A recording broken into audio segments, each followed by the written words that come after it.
Dugaan raibnya dana investasi sebesar 71 miliar rupiah milik seorang nasabah PT Mirai Aset Sekuritas kembali memantik perhatian publik dan menimbulkan kekhawatiran terkait keamanan investasi di pasar modal. Insiden ini disebut berpotensi menggerus rasa percaya investor retail yang selama ini menjadi porsi penting dalam aktivitas transaksi di Bursa Efek Indonesia, BI. Menanggapi perkembangan kasus tersebut, Kepala Eksekutif Pengawas Perilaku Usaha Jasa Keuangan, Edukasi, dan Perlindungan Konsumen Otoritas Jasa Keuangan, OJK, Friedricha Widyasari Dewi, menyebut dugaan penggelapan dana nasabah masih berada di tahap pemeriksaan oleh PT Bursa Efek Indonesia, BI. OJK juga turut terlibat dalam penanganan perkara tersebut. Menurutnya, proses pemeriksaan belum dapat dipublikasikan karena belum mencapai tahap kesimpulan alias konklusif. Selama proses pemeriksaan berlangsung, OJK tidak dapat mengungkapkan detailnya kepada publik karena seluruh temuan masih harus diverifikasi. Meski begitu, Unit Perlindungan Konsumen OJK juga terlibat untuk menelusuri apakah kasus ini terjadi akibat pelanggaran oleh pelaku jasa keuangan atau justru karena kelalaian nasabah.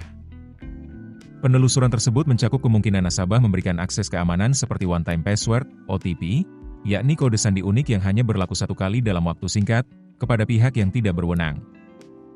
Saat ditanya mengenai masukan OJK kepada Bank Indonesia, Friedricha menyebut hal itu menjadi kewenangan Kepala Eksekutif Pengawas Pasar Modal, Keuangan Derivatif, dan Bursa Karbon OJK, Inarno Djajadi. Terkait keamanan siber di industri pasar modal, Friedricha belum memberikan penjelasan lebih jauh, namun menegaskan bahwa evaluasi terus dilakukan sebagai bagian dari penguatan perlindungan konsumen. Per awal Desember kemarin, Otoritas BI telah menerima laporan terkait dugaan penggelapan dana nasabah Mirai Aset Sekuritas dari akun rekening dana nasabah, RDN, senilai 71 miliar rupiah. Direktur Pengawasan Transaksi dan Kepatuhan BI, Christian Manulang, mengatakan Self-Regulatory Organization, SRO, tengah melakukan analisis transaksi maupun mutasi efek dari kasus tersebut. Untuk diketahui, SRO adalah lembaga yang diberi kewenangan untuk mengatur, mengawasi, dan memastikan berjalannya kegiatan pasar modal sesuai dengan ketentuan yang berlaku. SRO mencakup BI, Kustodian Sentral Efek Indonesia, KSEI, dan Clearing Penjaminan Efek Indonesia, KPEI. Ketiga lembaga itu memiliki peran yang saling melengkapi dalam menjaga integritas, keamanan transaksi, serta perlindungan investor.